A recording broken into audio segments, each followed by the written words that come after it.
Burun mənimdir, kəstirmişəm, özüm bilərəm.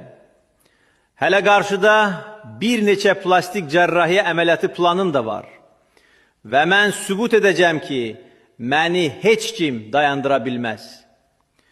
Bu haqda birinci vitse-prezident Mehriban xanım Əliyeva ilə məsləhətləşmələrdən sonra onun müraciət etdiyi həkimləri gətirmək qərarına gəldim.